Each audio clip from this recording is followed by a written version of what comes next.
नमस्कार दोस्तों, नील डंका में आप सभी का स्वागत है। समय का पहिया चलता रहता है, कब कहाँ क्या बदल जाए यह कोई नहीं जानता।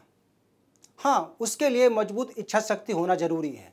वो सब में होती है, लेकिन क्या उसका हम सही उपयोग करते हैं? अगर मैं ईमानदारी से कहूँ तो कोई नहीं करता, इसलिए खुद को निस्वार्थ रखना पड़ता है। तो क्या हम ईमानदार और निस्वार्थ हैं?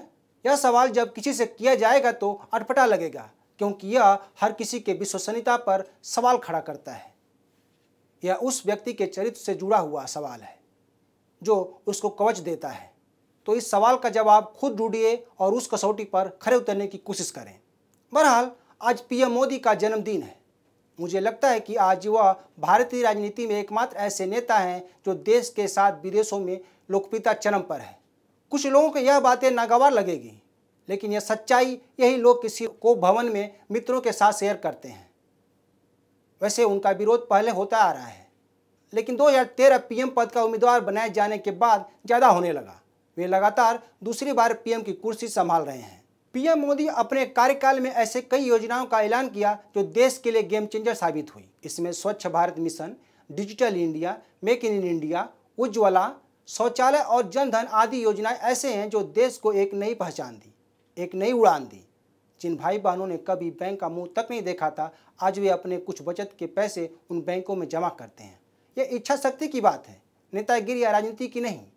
एक बार राजीव गांधी ने कहा था कि दिल्ली सरकार 1 रुपया जनता के लिए आवंटित करती है तो उनके यहाँ सिर्फ 15 पैसे पहुँचते हैं। लेकिन आज ऐसा नहीं है। आज पूरा पैसा संबंधित व्यक्ति के बैंक खाते में पहुँचता है। 15 पैसा पहुँचने की बात ही नहीं है। पीएम ने 15 अगस्त 2014 को अपने स्वतंत्रता दिवस के भाषण में प्रधानमंत्री जन धन योजना की घोषणा की थी। इस योजना की शुरुआत 28 अगस्त को हुई थी।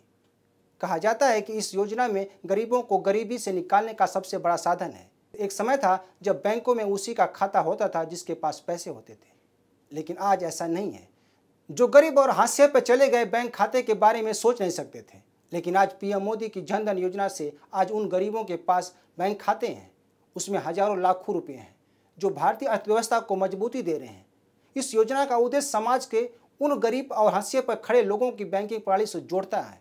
गौरतलब है कि 1985 के आसपास भारत के तत्कालीन प्रधानमंत्री राजीव गांधी ने कहा था कि भारत में बड़ी मात्रा में भ्रष्टाचार होता है। उन्होंने कहा था कि सरकार दिल्ली में 1 रुपये खर्च करती है तो लोगों तक सिर्फ 15 पैसे ही पहुँचते हैं। उन्होंने ये भी कहा था कि यह भ्रष्टाचार जमीनी स्तर पर होता है। राजीव गांधी ने जो कहा था वह देश की सच्चाई से रूबरू कराता था, लेकिन सरकारों ने इसकी अनदेखी की। सवाल यह उठता है कि दिल्ली से सरकार द्वारा भेजा गया 1 रुपये में से 85 पैसे कहाँ जाता है, किसकी जेब में जाता है? जनता को 15 पैसे ही क्यों मिलते हैं?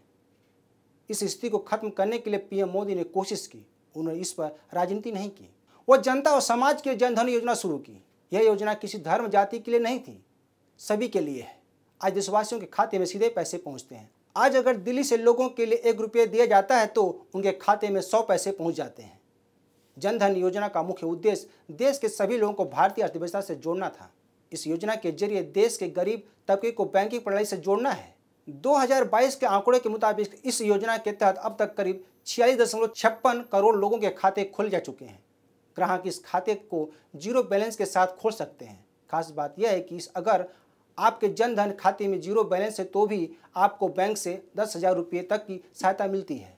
इस योजना के तहत जन धन खाता धारकों को सरकार द्वारा 10,000 रुपये की ओवरड्राफ्ट सुविधा भी दी जाती है। जन धन खाते में जमा राशि अगर ब्याज भी सुविधा उपलब्ध है। इसमें आपकी मोबाइल बैंकिंग भी लाभ ले सकते हैं। इस योजना के तहत 1 लाख का दुर्घटना बीमा भी है। वहीं सरकारी योजना से मिलने वाले लाभ का पैसा सीधे इस खाते में पहुँचता है।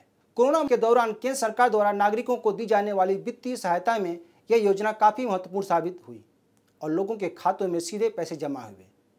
एक बार पीएम मोदी ने कहा था कि यदि 1 रुपये दिया जाता है तो 1 रुपये उस व्यक्ति तक पहुंचना चाहिए। हमारा यही लक्ष्य और यही मुख्य उद्देश्य भी है। आंकड़ों के मुताबिक अभी जो खाते खुले हैं उनमें 56% खाते महिलाओं के हैं। पहले ये महिलाएं अपना पैसा घर में किसी डिब्बे या चावल के डिब्बे में रखती थी, लेकिन अब उनके बैंक खाते होने के कारण ये महिलाएं अपना बैंक खाते में पैसा जमा करती हैं। इन खातों को खोलने के लिए बहुत कम ही डॉक्यूमेंट की आवश्यकता होती है। इस योजना का अधिक लाभ ग्रामीण महिलाओं ने उठाया है। 2021 के आंकड़े के अनुसार लॉकडाउन में प्रधानमंत्री गरीब कल्याण पैकेज के तहत जनधन से जुड़ा महिला खाताओं में हर माह 500 रुपये मिले थे। इस योजना में करीब 20 करोड़ महिलाओं को फायदा हुआ है। आंकड़ों के अनुसार जनधन खातों में 67% ग्रामीण इलाके शामिल हैं। एक रिपोर्ट के अनुसार जिन राज्यों में ज़्यादा संख्या में जनधन खाते खोले गए वहां महंगाई की निचले स्तर पर है।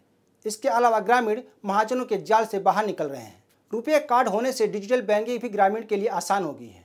वे धीरे धीरे इंटरनेट बैंकिंग और ऑनलाइन बैंकिंग सीख रहे हैं या आसान हो चुके हैं, जो भारत के लिए शुभ संकेत हैं।